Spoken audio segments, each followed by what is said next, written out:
So now we're in the last section of the basics of Fiverr. One thing I really wanted to touch on is actually going into more detail around the pros and cons of Fiverr. Now, there are loads and loads of articles online that talk about why it's bad for the freelancing economy, and I can actually really understand why this is true. Now, Fiverr, when it was first born in 2010, literally sold their services for $5 each, and it was actually really hard to make a decent income.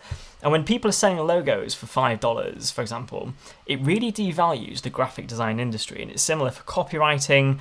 It can be a very specialized skill and actually can cost quite a lot of money in the real world. But on Fiverr, it made it very cheap and very accessible.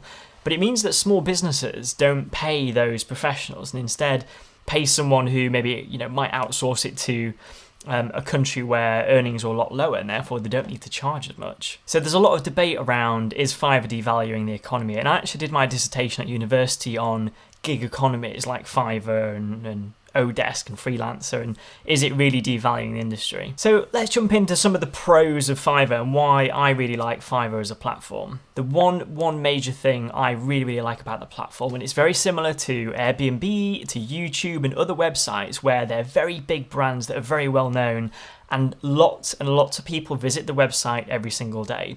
It means that if you're starting as a new business, you don't have to spend money on tons of advertising, working out complicated SEO. All you have to do is set your gig up and you will have thousands of people going to that website every single day and searching for your gig. So you have this ready-made audience of people waiting to go, and it's a really great way to build a business in 2020 when you have this platform full of people already. The second pro that I really like in terms of Fiverr is that it's a great way to make a side income. If 2020 has shown us anything, it's that having a side hustle or a side income can be really important. It gives you that extra little bit of security if anything happened with your normal 9-to-5 job, for example. And even for some Fiverr sellers, they actually work full-time on Fiverr and it's their full-time income, and some of the top-rated sellers can make in excess of 6 figures. So it's a great way to make some serious income. The third pro of why I really like Fiverr is that it's a clean, easy-to-use platform. They've designed it really well and they have evolved it over the years. It's very different from when I first started using it back in 2010. They've definitely spent a lot of money on the design, and their product owners have really thought about how it all works together. It means it's great for buyers and it's great for sellers. And the fourth pro is very similar to number one. Because you're on this ready-made platform with people searching Fiverr every single day, I've noticed quite a bit of a snowball effect. So getting that first order can be quite difficult. But once you get the first order in and the first 5-star review, all of a sudden the second one comes in and the third one and the fourth one.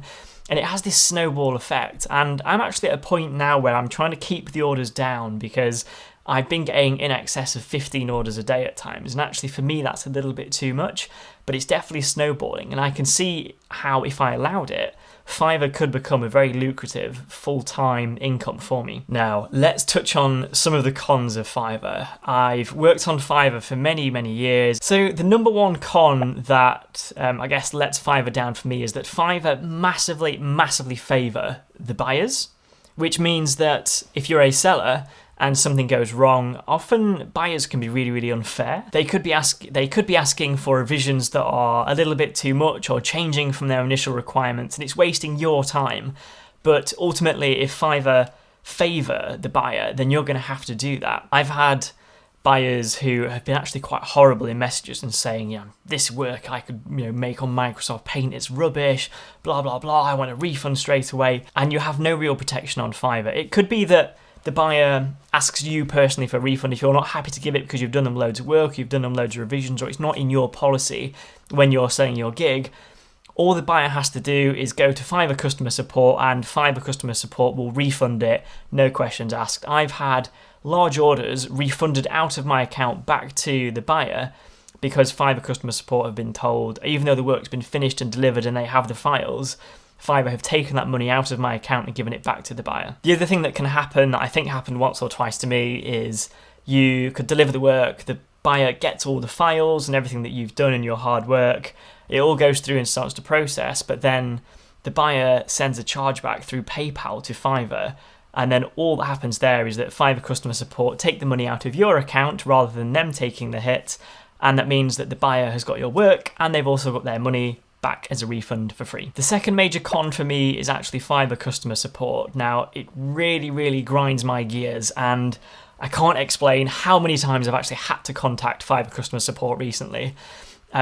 They do all sorts of things. They take down gigs for no reasons, which I always find absolutely baffling.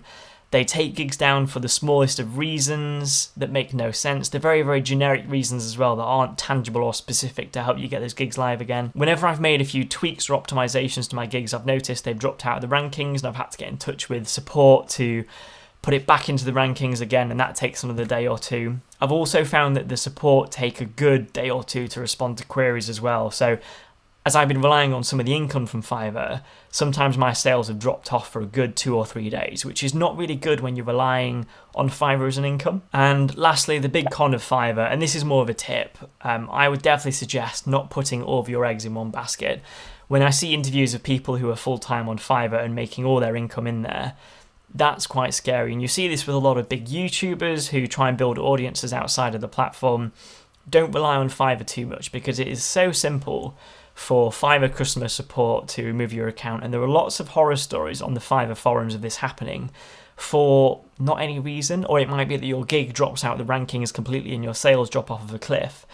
If you're relying on Fiverr full time, make sure you have a protection and just don't put your eggs in one basket, because if things do go wrong, if anything happens to Fiverr, if customer support do something weird on your account, which is actually and unfortunately quite common, it means that your income is going to be affected, so bear that in mind as well. So that's the end of the basics of Fiverr. We're actually going to be jumping into the next main section, which is all about attracting visitors.